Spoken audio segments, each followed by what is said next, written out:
Hello and welcome. Today I am joined by Dr. Ian Beasley, who is a consultant sport and exercise medicine physician and is also the relatively recently appointed doctor at AFC Bournemouth. Ian, how you doing? Yeah, fine, thank you. Nice to see you. Likewise, likewise. So, yeah, talk to me about how I didn't actually know this until we came on camera. So, how did the Bournemouth appointment come about? Oh, well, Craig Roberts has left at the end of December and has gone back to South Africa. I'm only doing this whilst they recruit a new full-time doc. I'm not gonna suggest that I could work in football full-time from now on. But yes, but it's been sort of fun being back. I'm supposed to be here till March, and you know, I was saying earlier that football hasn't changed that much really. The technology's changed, and lots of sports science has changed, but most of the time it's just organisation and governance. Trying to make sure we're safe for players, staff, and club. Yeah, and then, so what's it like going back into when were you last involved with football then? Well, I think I worked for a year between 2017-18 at West Ham, and then 2019 I went over to work at Aspetar in Qatar and did a bit of football stuff over there. But obviously that's not the same as here. But all that time, really, ever since I left the FA, which is 2016, I've been working with City Football Group. Recently, Daniel Broman, who people may know, has taken over most of that job. But I've been doing things like their governance, signing medicals, and giving advice to the teams that they have around the world. They've got 10 or 12 teams around the globe. So speaking to them, advising them on stuff. So not day to day, but still involved. And so how does something like that come about then? How do you get that role? Which one? The Bournemouth one. Oh, well, it's a really strange business. Scott McAllister, who was my boss at City Football, is head of therapies here. And so he came to see me when he came down and got his job here beginning of the season. He just came down and said, "Oh, what's it like living around here?" And then Jay Millett, who's the performance director, was at Cirque du Soleil and then was at the Las Vegas Knights ice hockey team. I met him at the Royal Ballet about 10 years ago. He came to give a talk to the medical and physio staff at the Royal Ballet, and I was there. So I'd met Jay before. So it was a sort of strange coincidence, really. And they're scraping the bottom of the barrel, aren't they? Because I was round the corner and it seemed easy. And look, I like being back in football. It's not like proper work to me. I mean, I'm not living in Gaza. I'm not working down a coal mine. I'm in an environment that I like. It's great sitting on the bench. I get a buzz every time still, but I'll have to stop eventually. That's great, isn't it? It's privilege, isn't it, being able to do that and be excited about it as well. It is. I'm lucky. Great. And so, and then starting off then, so where are you from originally? Oh, I'm from Hackney in East London. Right. And then at what point then, so was like Hackney, what was Hackney like? I've actually been watching some sort of gangland stuff now and being very stereotypical, but what was it like in Hackney? Well, because I'm very old now, so I was sort of. So I'll tell you this, but so I used to deliver papers to the block of flats where the Cray twins lived, but I didn't know they were there. I didn't know anything about them. I was just a young 15-year-old. I liked football and music. We lived in a council estate in Hackney, and that's all we ever did. I left school when I was 17, didn't have any exams or anything really, and I got back into education when I was 24. I left work and just worked part-time weekends and holidays and did an A-level course and got into medical school from there. So I was very lucky, got a second chance. I couldn't do it now because I couldn't possibly afford to do that. I didn't have any support. I had to do all that myself. So like I said, I was lucky to get a second chance. But these days, it wouldn't be possible. So how did you go from wanting to do medicine? Well, I didn't really. I went to do these A levels, and I didn't have English O level. I didn't have physics O level, but I did maths, phys, and chem A level, and I only just sort of scraped into the further education college in Hackney, and I sort of at the end of the first year, I was doing really well, and they said, "Why don't you apply for medicine?" I said, "Do me a favour. I'm never going to be able to do medicine. Someone like me." And but I applied and got rejected because I didn't have any exams backing me up. And then when I got my results, I got in through clearing. So I had 2 interviews in a day. I had St Bartholomew's Hospital in the morning, Bart's, and then London in the afternoon. Bart's offered me a place, so I took it, and that was it really. Did you have any aspirations of what you wanted to do once you'd gone down that path? No, not really. To be honest with you, I was so pleased to be at medical school, and so I couldn't believe it. I mean, when my wife said to me the other day, "What did you think when you first went to medical school?" I said, "I was like a fish out of water." I did, everybody else had high academic qualifications. They were all really clever people.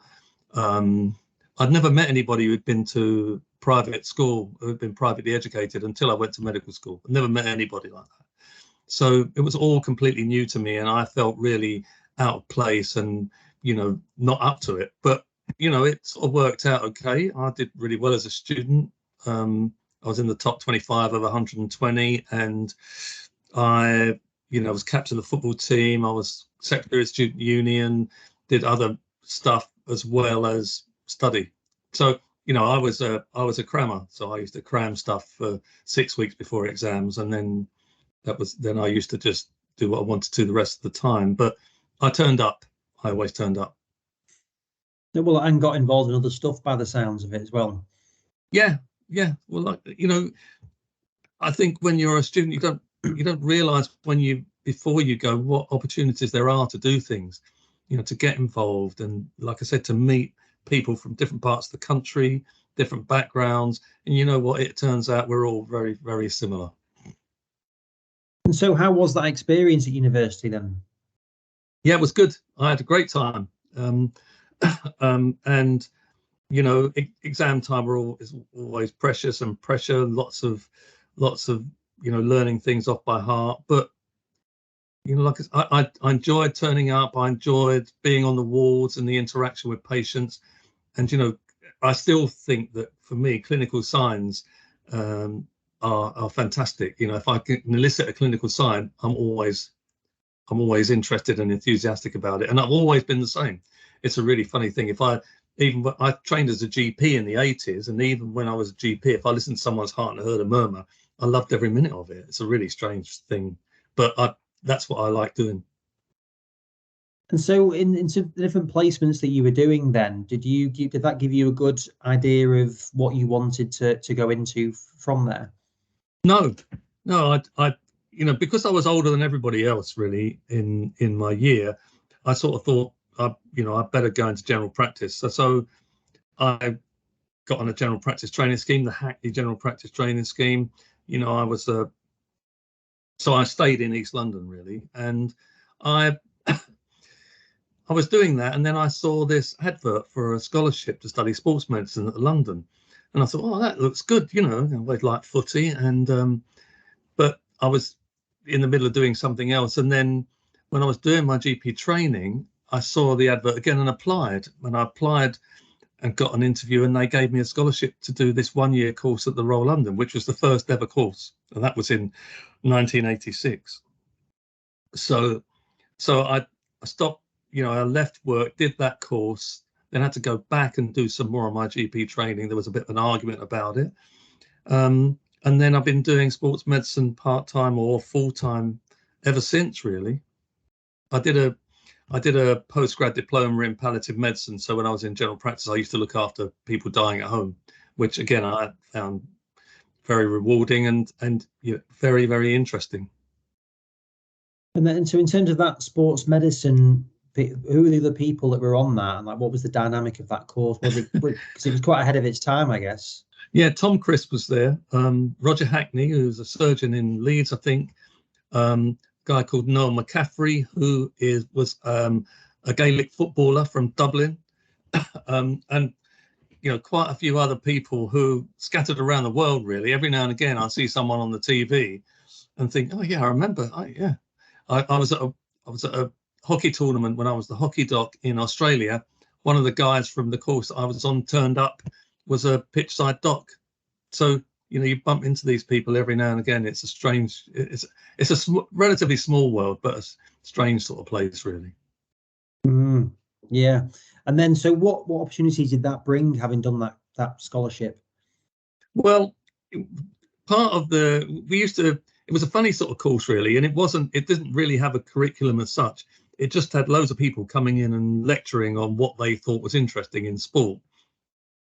And one of the things we did, there was sort of outreach clinic. So I used to go to the physio clinic at Leighton Orient. So the physio there, Bill, he used to run a private clinic twice a week in the evenings. And that used to happen a lot in football. Physios used to run their own private clinic and make a little bit of money on the side.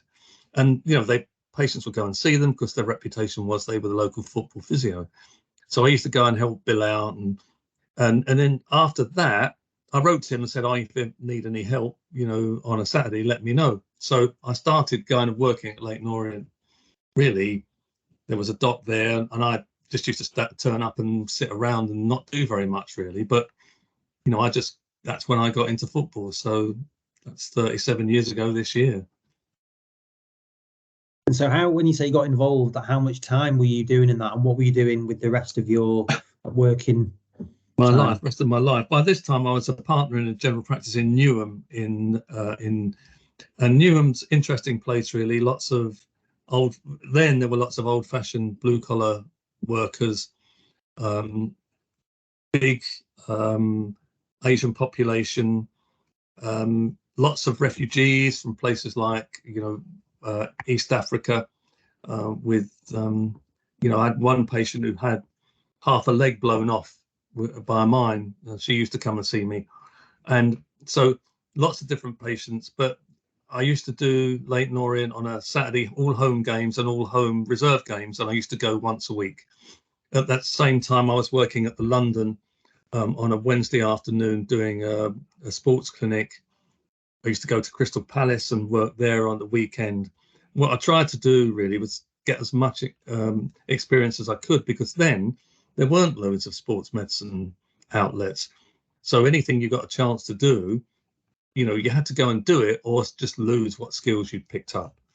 And I realized that. I haven't realized very much in my life, but I realized that. And so anything that came up that I could do, I did. And I went part-time general practice in the early 90s, and then gave up general practice at the end of the 90s, and been doing sports medicine ever since. You know, and at that time, a lot of us just scratched around for a living in sports medicine, because there wasn't any training, there wasn't anything formal at all, really. We were just, you know, like I said, doing clinics where we could, attached to sports teams, relatively low pay in those days. I mean, when I was at Leighton Orient, the club secretary used to come. I used to sit up in the stand. You know, no one sat on the bench in those days. And I used to sit up in the stand, and they used to come and give me a little brown envelope with 40 quid in it. That was my fee for the day. So, you know, which was fine. You know, I mean, I was relatively inexperienced, and you know what? I was doing what I wanted to do, so I didn't really care about that. Still don't really care about that very much. But anyway, I mean, I think that, you know, what Bill Songhurst, who's the physio, gave me was, you know, he taught me loads of stuff. He was a physio who'd done the FA 2-week course, but he was very bright, very able, a good diagnostician, and really good with people. And I still see him. He's older than me, which is saying something. And I still see him, and we, you know, go and have lunch together. I pay, of course, as you can imagine. But yeah, I learned a lot from Bill. I owe him a lot, really. And so what opportunities did that bring from having done that time at Leighton Orient then? Well, from there, I went and worked at Chelsea, which was I think about it now, was a real leap. That was at the time when it was between Matthew Harding getting killed in a helicopter and Abramovich taking over. But they had big players then. They had Desailly, Leboeuf. They had the French World Cup winners. It was a fantastic team. Dennis Wise was there, of course. And they were big time, some of them world players, and it was quite a leap to go from Leighton Orient to there. But again, you know, I think I learned a fair bit, and learned how to deal with big time players. You know, it's sort of slightly different. And but it was good, going to away games with a big team and everything. That was the first. I've been working in hockey for years, and whenever we went abroad and we went to World Cups and Olympics, me and the physio always shared a room. Well, the first time I went away with Chelsea, I had my own room. It's unbelievable. Couldn't believe it. We're in this posh hotel and I have my own room. Because now I'm Billy Big Time and I always expect that. But in those days, I sort of didn't. And I thought, wow, this is, that's what big time football is. And they had a proper chef at the training ground. And, and I was there for a couple of years. Then I went to work with Luca Vialli at Watford. And he left Chelsea and went to Watford. I went and worked with him. And that was fun. But we all got the sack at the end of the first year. He was there. Results weren't good. He got the sack. I got the sack. I was his man. So that was that.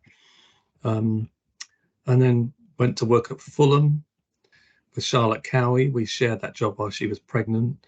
And afterwards. And then I went to Arsenal, then England, then West Ham. So, it was, no one's been more lucky than me. And that's all I can tell you. So going back to Chelsea then at that time, so it's relatively early into the Premier League. There's loads of money coming in, and what was the dynamic in the medical setup then? Because I remember speaking with Gary Lewin about this, and he was telling me the team that went to Anfield when they won the old Division 1 as it was, and I couldn't believe it. It was like there's a team of 4 like behind the scenes or something there. I just think it's an incredible story. So what was it like when you were at Chelsea in terms of the setup of the medical side? Yeah, well, I think there were 2 or 3 physios and a couple of masseurs, and we used to share the away games between 3 of us, and we all went to the home games. But Hugh Millington, who was an A&E consultant and still works at Chelsea, and he's still older than me. I saw him when we went to Luca Vialli's memorial game. So he used to be the chief doc there, and he appointed me. So, but yeah, there weren't that many, and it's so funny you should say that. I was saying the other day, every team now has 2 coaches to go to games. It wasn't the case in those days. There weren't that many people traveling with the team, and some managers like a very small staff. Some managers like to take everybody they can. I know when I was at England, I think the Bolton management liked to take everybody they could, and when you saw their bench on a match day, there were people standing because they couldn't get them all on the bench. Whereas when I was at Arsenal, Arsene Wenger, the least amount of people possible, the better to him. Yeah, it's really interesting the way that different managers run certain things. So at Chelsea then, so who was the manager when you went in there? Well, it's Ruud Gullit was the manager. And Ruud Gullit is, again, really interesting. I bumped into him when I was in Qatar. But so Ruud was very interesting. And, these people are they're world superstars. And it's a really interesting thing to watch how these people are. And how they not behave, but just how they exist almost. So he expected a lot of his players and wanted them to understand inherently what he was after. But I remember he was sort of player manager on the bench, and we went to Anfield and played, and someone got sent off, and he came on as a sub to play at the back. And it was almost like all of a sudden the pitch was only half the size, because he could do anything and the ball would go exactly where he wanted. It didn't matter if it was 10 yards away or 50 yards away. It just did what he wanted it to. It was a funny experience, that. And then so he left, of course, and I've seen him on the TV talking about when he got the sack, and that was when Luca Vialli took over. And again, Luca, very strict and very certain about what he wanted and didn't want. And then of course I was there when Ranieri started. So I was only there for a couple of years, but the whole world changed really while I was there. I remember so Ranieri had his very close knit coaching team, So, and that was slightly different from how it had been with Luca and Ray Wilkins at that time. So look, you've got Vialli and Hulle, two absolute iconic players, just massive, like particularly, well, both of them really. That Hulle really was, World Player of the Year. When you've around those people, because you've got superstars there anyway, but these guys are superstars within the world of football as well. Yeah. What is there anything different that you see about them, or are they in any way different? Well, it's interesting. So I always think those tip-top superstar players have something about them, and I don't know. Don't ask me what it is, because I don't know what it is. But I sort of know when I see it, and I know when I don't see it. I think.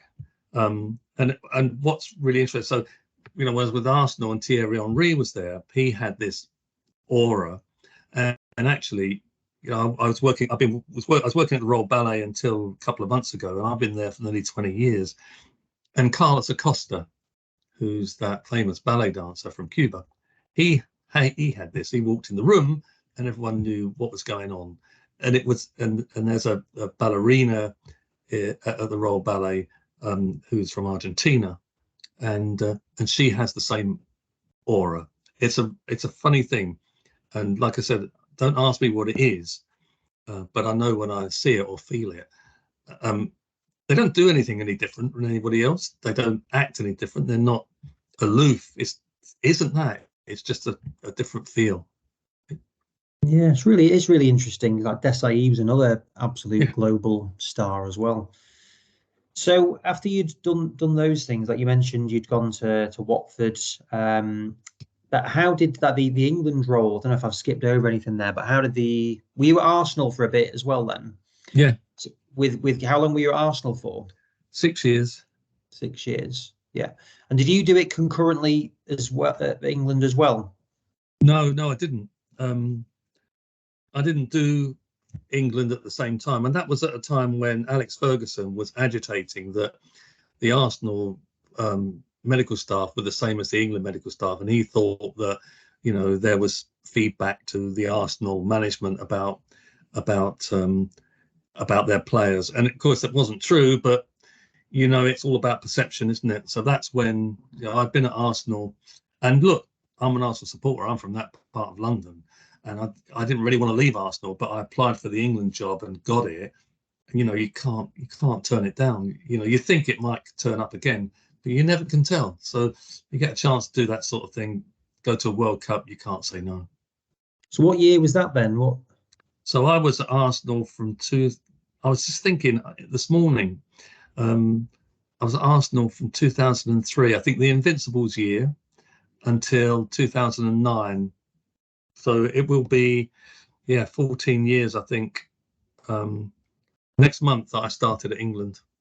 Right. So then just for Arsenal, because again, that is an absolutely epic team, and that Invincibles season, it was just amazing to watch. I remember just seeing that with Vieira and obviously Henry, the whole team. You could pretty much name the team now. And what was it like to be around that, and obviously having Wenger there as well? I always say big men, big players. Great self-belief, and just when they ran on the pitch, you didn't think they were going to lose. And I think that I felt that because that's how they felt. They didn't think they were going to lose. And they, I used to come in at half-time and say, proper football. Well, I call proper football. Yeah, but they got the combination of strength, aggression with the speed and skill. It really was. It was such a shame that they didn't get the Champions League. It was 06, was it, the Champions League? 06, yeah. Lehmann got sent off. But I think it's really funny. One of the guys here who's in senior management played against them. And I think I must have been pitch side. And he said, how difficult it was to play against them tactically, but they were all very strong physically, mentally, and able, technically. And it makes life very, very difficult. And I think, that's what it was like. And Arsene Wenger, I don't know really.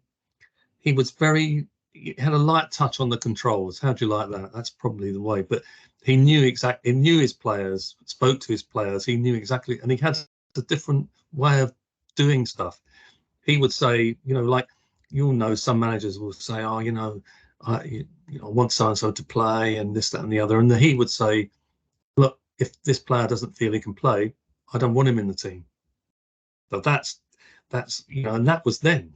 This is 20 years ago. This isn't yesterday. So it's a different way of, and the medical room at the training ground, looked out onto the training pitches. And so a lot of managers will say, we want the medical room to be the worst place in the building so that players don't want to be there. He would say, well, I just want players to see what they're missing. So it's a slightly different way of looking at things. But and look, if we lost, and after that year, we lost a few games. But if we lost, the coach ride home wasn't much fun. So don't think that he took him or Pat Rice took losing lightly, because neither of them did. And like I say, it was an unpleasant ride home, but not in a malicious way. Just that's what losing meant to them. Yeah, I mean, I always see with some of those, again, talking about the players, but the managers, they're just the top managers seem like you could put them into any business, like Klopp, Guardiola, Wenger, Ferguson, and they just would be, they've got that leadership, I guess, is what it is, just natural leadership. What was your experience around that for those people? Yeah, I think you're right. Ancelotti is the one currently that comes to mind. He can get the best out of footballers. And when you speak to people that have been managed by him, again, they're not really sure what it is, but they know what it isn't, that it is about him. So, again, these people, Arsene Wenger used to choose what veneer there should be on the doors for the Emirates, and from what I hear about what happened to Man United, it was a very similar situation. It was all or nothing. These days, there's a move away from that, and I understand that. I mean, if you go to Arsenal, it's not like it was at Highbury when I first started. It's a massive, massive concern. There's no way that the team manager could coach a team these days and do all that other stuff. But that's what it used to be like. They used to run everything in the club, but not now. Very much it's, here's a team, you coach the team, and quite often they don't even get a say in who they sign. So the whole way of doing things has changed. And I don't know if it's for the better or for the worse. I just think that football's a business. I always say to people, we sit up in the stand and watch it. It's not the same game as I used to play on Hackney Marshes. It's not. This is the entertainment business, and it's a business. And, if you want to see the best players playing here, the business has to be successful. Otherwise, go and watch me on Hackney Marshes.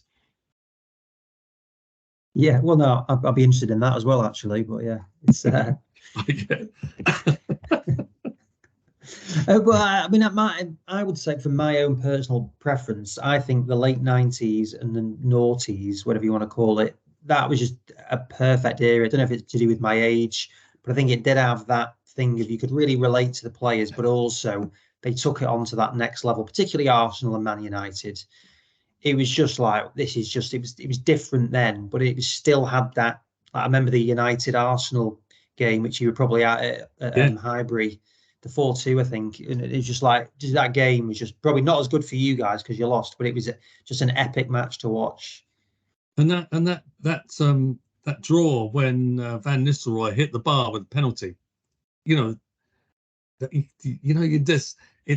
it is a bit different now. I mean, it seems as if it was more gladiatorial then than it is now. It certainly was for Martin Keown.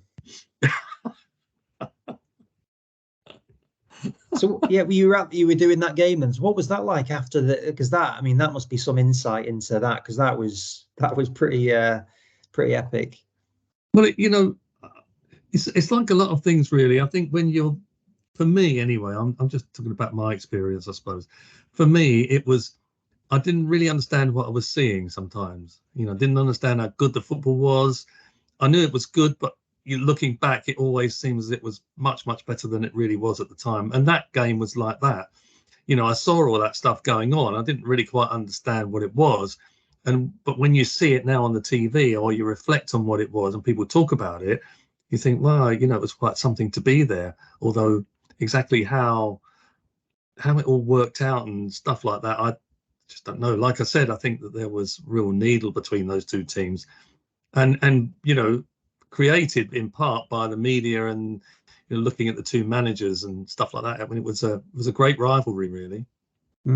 Yeah, no, it was. I loved it because I'm an Everton fan, so I was neutral, but it's just was, yeah, amazing to watch all of those things. Really, yeah, we'd be genuinely excited, which it does feel like we've lost a little bit of that now. Those rivalries don't seem to be quite as intense.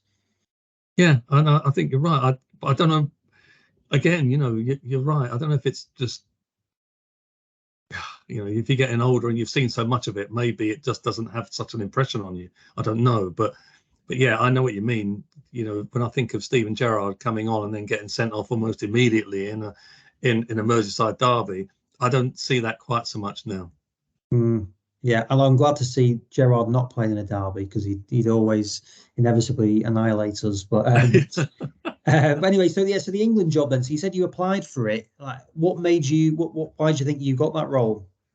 Oh, God knows. I think it's a short answer. I think that, look, at that time I'd worked in all four divisions of the professional game.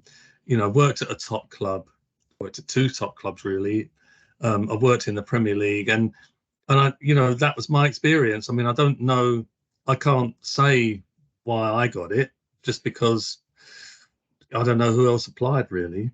But we, you know, went through an interview process, and then it took them ages to offer me the job, and I just thought, oh well, you know, I can forget this, it's not happening. And then we were at an away game in somewhere like Manchester or Bolton or something, and they rung me up and said, you know, so then I had half an hour on the phone negotiating and stuff like that. It was, I don't like doing that sort of thing. I'm not very good at that. That's why I don't like doing it. But anyway, so, and then it was when I'm going to start, and I didn't really want to leave Arsenal, and then, you know, it was, anyway, I started in the February, and in 2009, my first game was Spain away. We lost 2-1, I think, or 2-0. But that was you know, that was the start of that great Spanish team with Iniesta and Xavi and all those sort of players. But again, I didn't quite realise that. But yeah, it was interesting. It was an away game, and they said to me, "So what do you think of? What's your first impressions?" And I said, so many people around the team compared to when I'd been at Arsenal. And what was like your day to day then with England? Then was it a full-time role?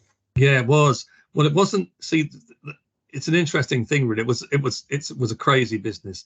It was head of medical services, really. So I did everything medical for the FA. So, you know, I was chief medical officer, if you like, for the FA, which is the governing body of football in this country. So there was always loads of stuff to do, all policy stuff, and then meetings, and then insurance stuff, and then preparing for tournaments, going away with the team, FIFA dates every year. So I'd be away from my desk. So I, you know, all that sort of stuff. It was, you know, people would send you pictures of a splint saying, you know, can I use this in the game at the weekend? I'd be able to, I maybe would say, for a 9-year-old that wanted to play in the under eights, you know, could he play under eights because this kid's got sort of, I don't know, disability of some kind? Would it be okay for them to play a year down or a year up? So it was, yeah, it was absolutely full time. It was crazy, really.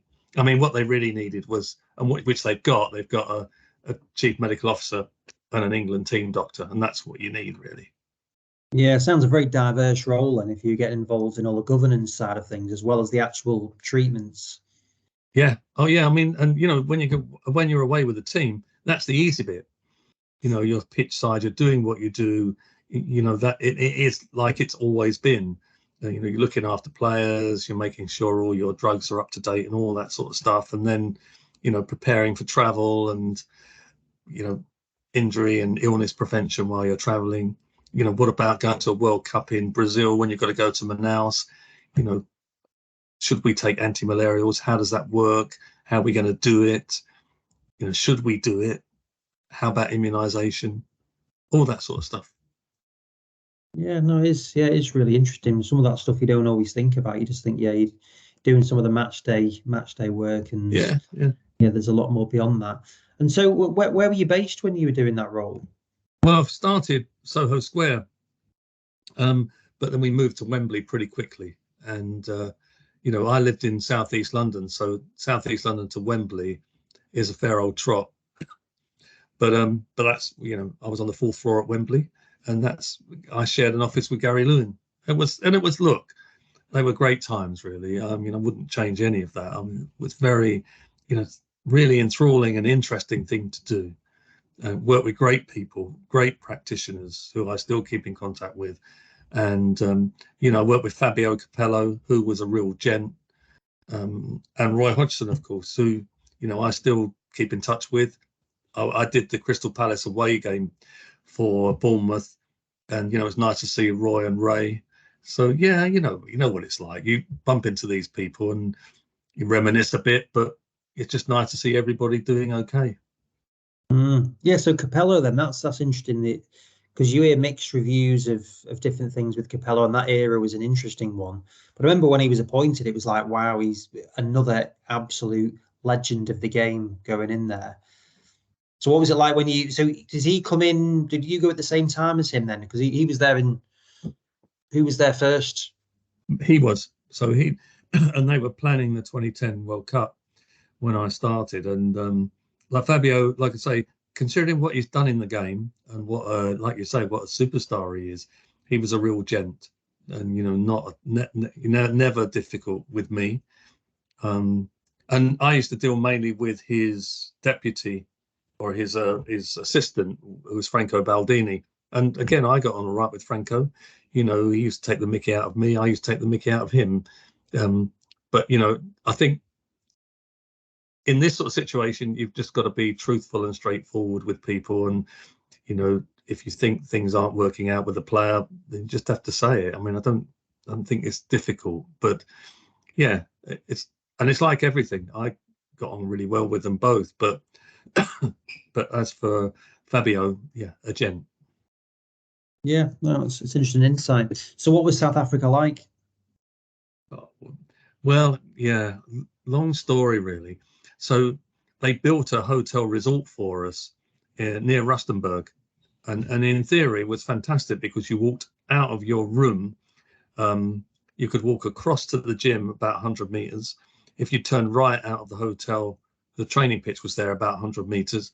It was a fantastic facility, but there wasn't anything to do, and everyone, not me, because there's always stuff for me to do, but all the players get a bit bored.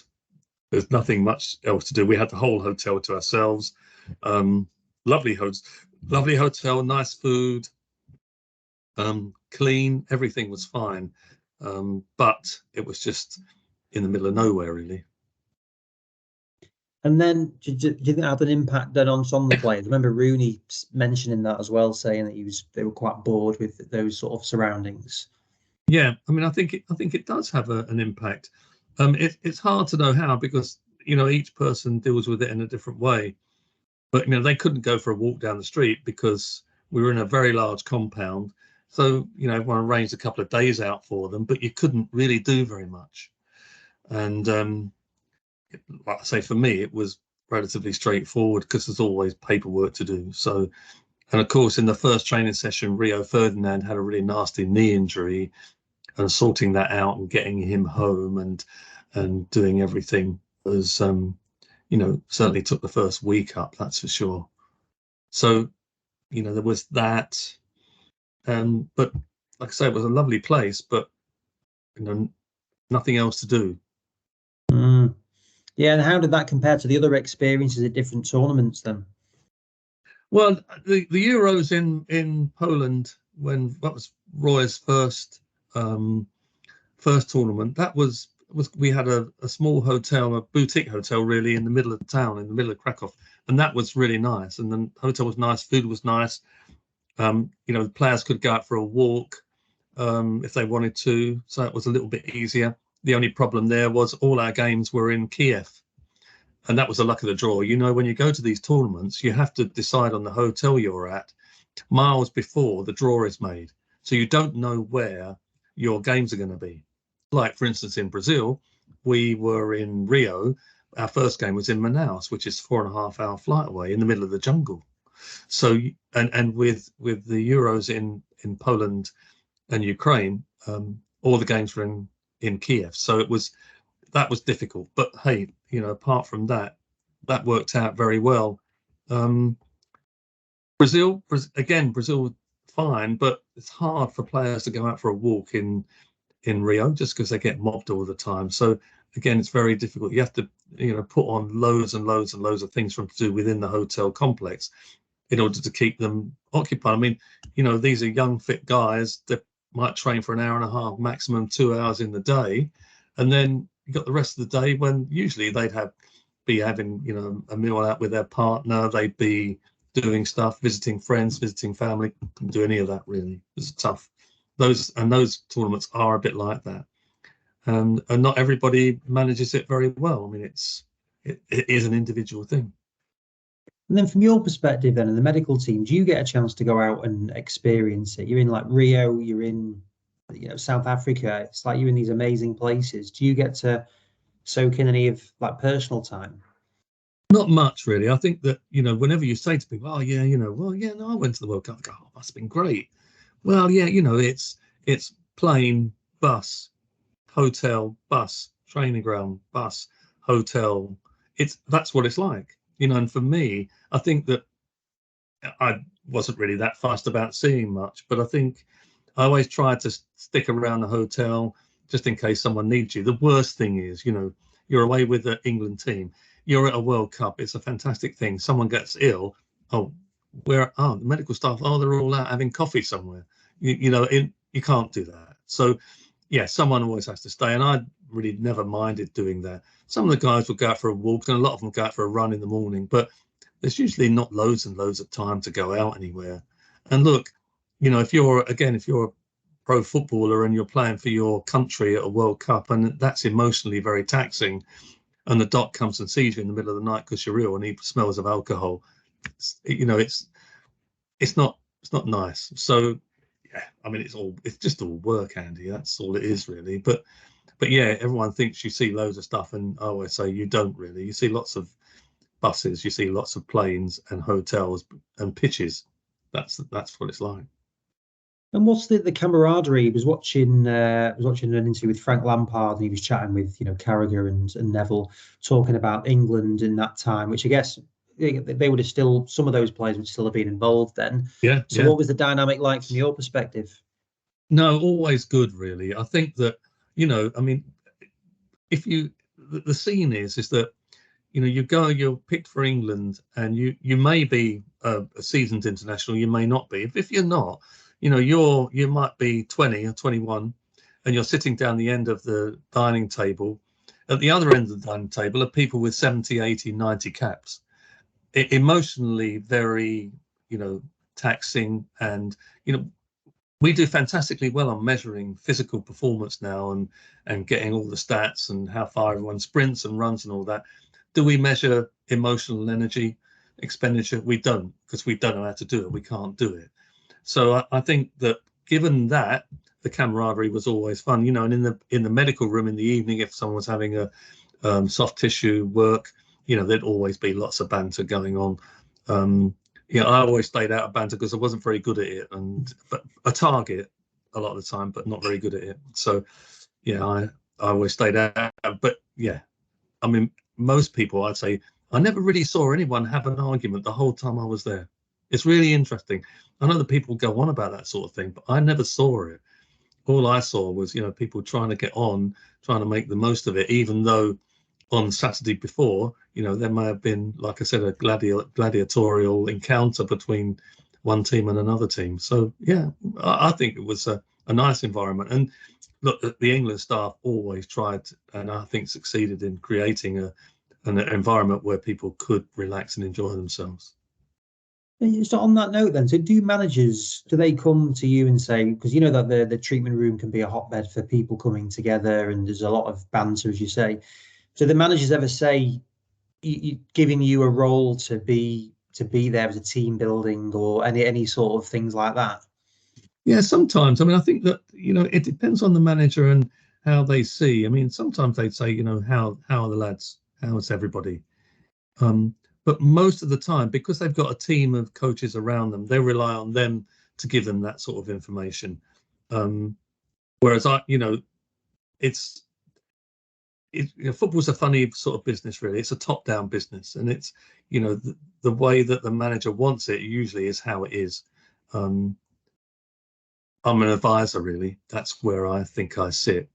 And I'm not the player's mate. I'm not the manager's mate. I'm definitely not neither of those things. And I sit in the middle, and I try and, I'll pass feelings, messages maybe across, but not in a way to undermine anybody, just to try and help the flow of communication. But I definitely don't get involved in, being an advocate for one or the other, because, the manager and the player have a relationship that doesn't involve me. The manager will pick the player, and the player will perform for the manager. And if I get stuck in the middle, I'm the one who gets squeezed out. And I don't mind getting squeezed out. It's just that, you just cause more noise. And what you're trying to do is calm that extra noise down and make it into an environment where people can perform to their best. Yeah. And have you felt like you've been able to achieve that relatively successfully? No, not really. I mean, sometimes I think I do, but on reflection, I don't know that I make that much difference, Andy. It's always attractive to think, oh yeah, I did that and it was really good. Yeah, fine, maybe, but not for me to say. And I just sort of try and keep to where I think I should be. I hope that a manager can come to me and say something and not feel like I'm going to pass on confidential stuff to players. Same for players. I don't want the player thinking, he's going to go and tell the manager. And if I am going to tell the manager, I tell the player exactly what I'm going to say, and make sure that what I'm going to say and the words I use are the words that the player is happy with. Then there's nothing unsaid, nothing, the player doesn't have to worry that I'm, making things difficult for them. Yeah, no, I can see it's a fine balancing act. Yeah. And then so how did the time at England come to an end, and what did he go on to do? Well, yeah, so we had a performance director come in, and he wanted to change things, and we went to the Euros in France in 2016, as you know, famously lost to Iceland. I was sitting on the bench as the game went on and nudging Gary Lewin, saying, Gaz, it's 2-1, it's 2-1, Gaz. And he's going, yeah, I know. And as the time went on and on and on, because the score didn't change, Roy and Ray resigned at the end of that game. And we'd all been, I knew we were going to get made redundant. So that's what happened. All the jobs went from Wembley to St George's Park. And ostensibly, that's the reason why they didn't keep us on. But look, I think they wanted to make a change, and they're allowed to do that. That's what performance directors do. They come in and they make changes. That's what they get paid for. So that's what they did. So then I started working for Man City. I used to go once a week to their academy and work there, and started to do the City Football Group stuff, which was their global teams. So that was, again, very interesting. Great people, and Grant Downey was my sort of boss, really, and he was a great line manager and very organised, and ran the academy fantastically well. So it was interesting to be there, and it was, like I say, nice people, and I had to go to Manchester every week, which is never easy for a southerner. But seriously, what the nice thing about it was I got to see Manchester and got to like it, which was a surprise to me, really. But yeah, it was I liked working there, and like I say, I'm only just finishing up the City Football Group stuff. I think we did in the summer. I did about 50 online medicals with them, with the teams around the world for them. So all that stuff, very interesting, very engaging. It's really impressive, isn't it? Again, what they've done is really taken it to the next level of different teams in different countries, and that the Etihad campus is just unbelievable. Oh, I mean, the Etihad campus. Every time I go there, I say to people, "You see this? This is why Manchester City have to win the league every year. Every cone, every small goal, in the indoor pitches. Everything is just right, and all put away properly, and all stacked properly, and all tidy. Nothing is, you always see staff cleaning. You don't walk past anywhere and there's a little corner where there's grubby stuff. It's all clean, it's all done properly. Food's lovely. I mean, it is an impressive outfit. So when you get in that role there, like what was your experience like? Like, you're obviously impressed with the setup and how they were doing things. What did you take away from your interactions with the recruitment process and then working there? Well, I think that so when I was with England, Sam Erith came with us for the Euros in France, and he was talking to me about going and working there, and I said, well, yeah, I'd like to do that. Anyway, so that's how I sort of was recruited for there. And as far as, are you talking about recruiting of players? No, for you really, just like your experience of it.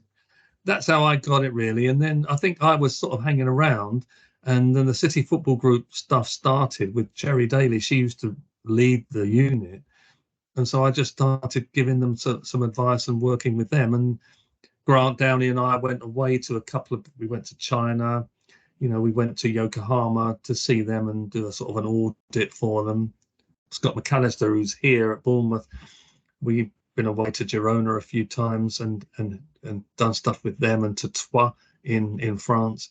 So all that, so that's how that sort of worked, trying to help them with governance really, and it sounds very grand, say how to run a medical team in a club. I don't mean it like that. What I mean is what standards are there that there should be in order to keep players safe, staff safe, and the club and the brand safe. I've had this discussion today here. That's what governance is to me.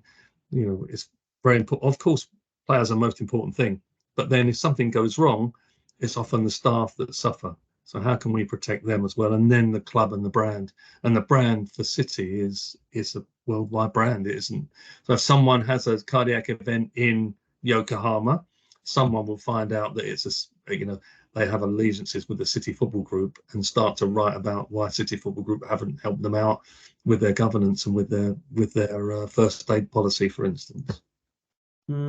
Yeah, no, it is really interesting, and you can see again why their sustained success. Oh, it is. Did you have much dealings with the management team? No, not really. I mean, and I'm keen not to, and I'm keen. People say, "Oh, it must be great." I don't see the first team. I don't want to see the first team. I'm not interested in it, and the reason is that, I'm like everybody else, really. That these people, I love watching them play football because I think that's what I call proper football. So I don't want to know who they are really in a way. I've got a job in that organisation. I do that job. I try and do that as well as I can, and the rest of it will look after itself. Actually, as it turns out, I don't need to be involved in the first team. It's not essential. And then, so what other jobs have you been doing whilst you've been doing at the City Football Group? Oh, I worked at the Royal Ballet, and I started there early 2000s. I've only just finished a couple of months ago. I sort of thought it's about time I let them get on with it, and that was interesting. Again, people say ballet and football, not very similar. They're very similar. It's all about performance. It's all about fitness. It's all about the drive that the individual has at the top level. And that, I always find that impressive. I'm not sure I got that, but I've seen a lot of people that have it, and it's great to see. And, ballet's just an interesting thing, it's proper art on the stage, I think. So, yes, I've done that. I think that's about it, really. I don't know what else I've done, to be honest with you. Bits and bobs, I went to Al Jazeera and looked at their academy and the governance there. So I'm trying to help them set up a proper governance structure so that they don't, again, run foul of, a disaster happening and people not knowing what to do and how to do it. And then did you Aspetar? Oh, yeah. I was at Aspetar for 2 years. So this is really funny. Jan Ekstrom rung me up. We were wrapping presents at Christmas time, and Jan Ekstrom rung me up, and I knew it was him because I knew him from UEFA. And I said, yeah. He said, oh, we're doing this. Do you want to come out and work here? And I said to him, do you know how old I am, Jan? And he said, yes, I know. Yeah, anyway, so my wife and I went out and did an interview with them. My wife came into the interview with me, and we co-interviewed. The first question I asked them was, so how do you manage national identity? Because in the UK, Priti Patel and everybody, they're going on about we've got a tsunami of people coming in and national identity. So I asked them how they managed it, because there's only 300,000 Qataris and 2 million expats. And they said, oh, we don't even think much about it, really. We just get on with our lives, and the expats do what they do. So it's very interesting. So Alison and I did the interviews together, and then I went and worked out there. And it was supposed to be as a football doc, but then within 2-3 months of being there, COVID struck. They shut the country, and that was that, really. And they were only really just opening. I stayed 2 years, on my own, and most of the time, they still had COVID restrictions until about 3 or 4 months before I left.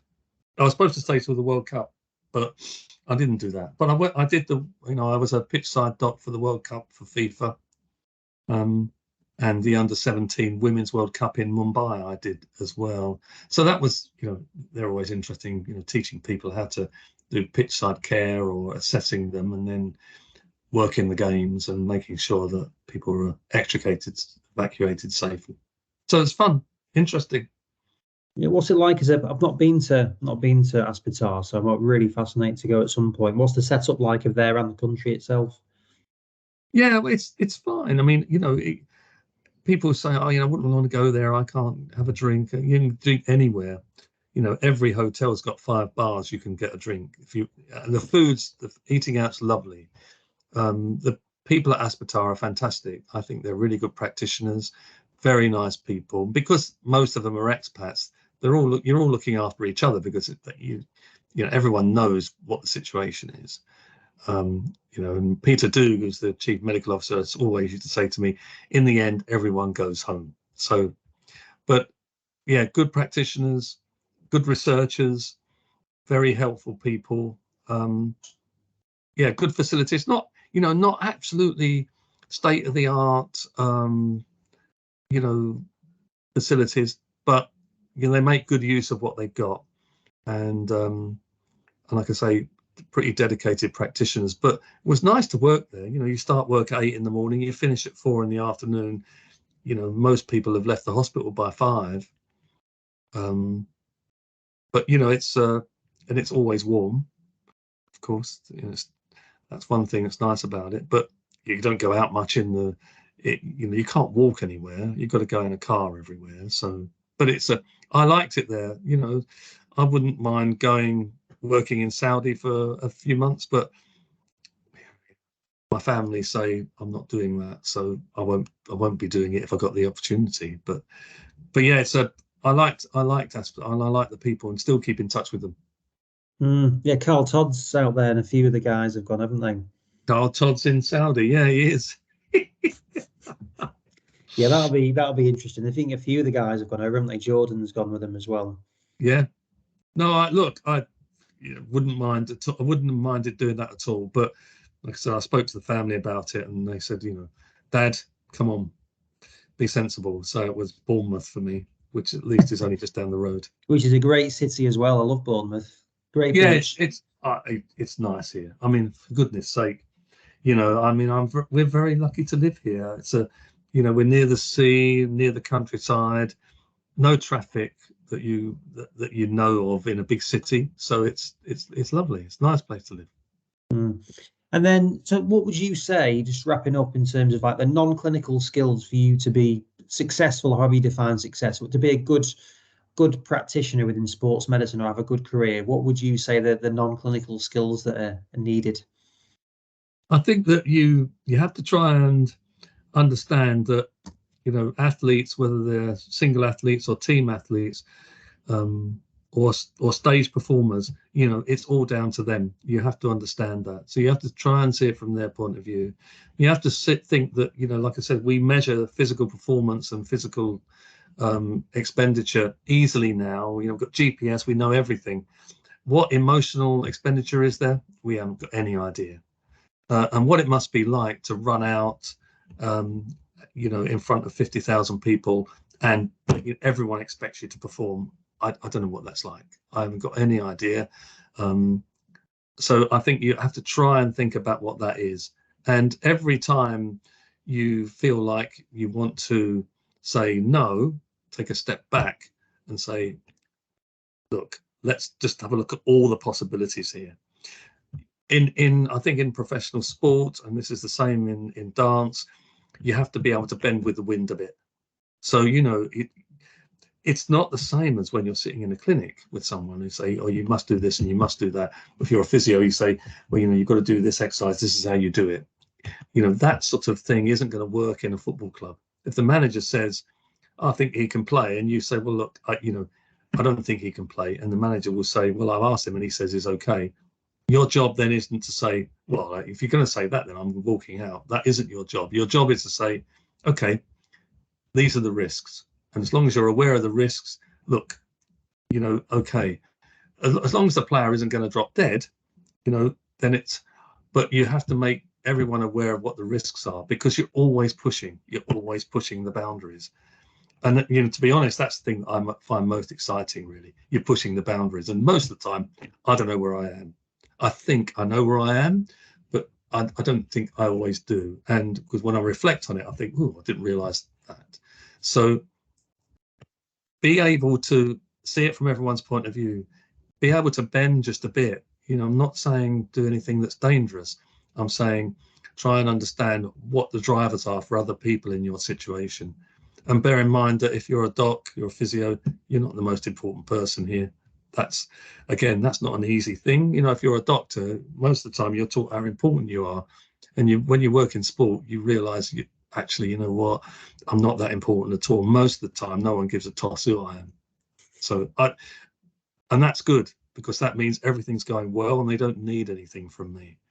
But you have to be like that. Otherwise, you know, you're never going to be satisfied. It's always going to be too difficult. Yeah, no, good answer. And then what would your advice be for people who do want to get into this area? Okay, so if you want to be I think the thing to do is I was very lucky. I started at Leyton Orient, you know, not big demands. So get in touch with your local football club, you know, lower division, and say, you know, I want a career in this. Can I come along and see what you do and maybe help out? And every now and again, you know, the doc there or someone is going to say, well, so-and-so can't make it this week, or the doc is ill. Can you sit in for us? That's how you start, and just see what happens and see how it goes, and see what compromises people have to make it work, because that's what it's like. And then once you get that, then you can start. You've got to have, in football, go and get your ATMIF. Not easy. And then say, look, I'm pitch side trained now. I can come and help you out. And then, you know, you might want to do, you know, if you manage to do 10 games a year, that might be enough for you for the first few years, because, you know, you don't working every game and being on call 24 hours a day, you know, it's hard. It's hard if you've got a family. And that's the other thing. Be aware that professional sport happens at weekends. If you've got a family and a young family, often it's, you know, seeing them and spending time with them is a sacrifice you have to make. Yeah, great. And well, on that note, you've got a game tonight. So what have you got to do before the match? Oh, take all the stuff over to the room in the other stand where the dressing room is. Make sure I've been through all my drugs this morning and make sure I've got everything I might need, because that's the worst thing, is to turn up and then you have the insecurity of thinking, oh, I forgot so-and-so. And all you can do is think about the fact that you might need it, even if you don't. Great. No, well, Ian, really appreciate your time. Thanks for sharing, and good luck in the game tonight. Thanks a lot, mate. Good to see you and good luck. Thank you. Bye-bye.